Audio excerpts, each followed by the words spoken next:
Money's important for a lot of reasons. It's a scorecard. How well did I do? How much did I make? How much did the company make? When I have a meeting, I don't waste time. It's quick, short, to the point, and we don't play games. We are going to have to get you down to 120, or I don't think this thing's going to work. Push your teammates to be better performers. Just had a third one. Let me see it. Let me see it. Jack, why do you like this better than what you had? Let me just see what you had. Just keep pushing them, pushing them. You don't want to drive them over the edge, but push them as far as you can. All right, good. Now, let's you and I come into the office. There's only so many hours in the day. The quicker you are, the more you can get done. But you have to be able to separate yourself. The fact is, you need to separate yourself from the pack. I mean, the pack is the pack for a reason. That's why they're in the pack. Absolutely. It's a terrible expression. And there's nothing wrong with it. I mean, you know, they can be happier than you and I, perhaps, okay? But the fact is, you have to be able to separate yourself from the pack. You know, there's a story that my father told, and he thought it was a great, funny story. I didn't. And it was about a man who wanted to start a cola company. And he started it, and he called it 3-Up. And you know where this is going. Yes. And then he failed. He went bankrupt. He went out of business.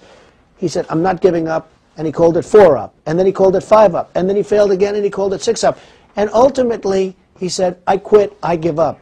And you know what? If he wouldn't have quit, he would have had 7-Up. Sometimes you have fear of things, and there's nothing wrong with that, but try not to show it. When you keep getting rejected, when you keep hearing the no, you have to learn that there's a reason for no. What is it? Now, why are they saying no to me? Why is it that they keep saying no? You have to figure it out, because you know what? If they say no and no and no, and you keep saying no, maybe you're doing something wrong. You have to learn how to take that no and change it into a yes. So oftentimes, it's those no's that can make a life a lot better than those yeses. There are a lot of bad people out there, and you really have to go. If you have a problem with someone, you have to go after them. And it's not necessarily to teach that person a lesson. It's to teach all of the people that are watching a lesson, that you don't take crap. And if you take crap, you're just not going to do well. So be smart, be sharp. It's all about this. You have to have this to start off with. But you can't take a lot of nonsense from people. You have to go after them. I've always believed it. But being an entrepreneur is a special talent. Because I really have a theory that some people are not destined to make a lot of money, and that's fine, and they can be very happy. In fact, they can be much happier by not. Those people shouldn't be, because they'll ruin their lives. I mean, they'll go and they'll put up their house, and they'll mortgage their cars and everything else they own, and they'll go into business, and they shouldn't necessarily be in business. Not everybody is meant to be a business person. You have to be able to size up your opponent. I call them an opponent because when they're on the other side of the table, that's what they are. They're an opponent. If you can't do that, then it's called get a job. I don't know if you know any golfers in the room, but Gary Player was a very small guy as an individual, and yet he was a great golf champion. And it was the first time I've heard it. I'm sure it's been used by others, but it's the first time he said, the harder I work, the luckier I get. Now, you had somebody that was half the size of everyone else, and he won, I think, 9 majors and many, many golf tournaments, and he's beating these big, strong guys.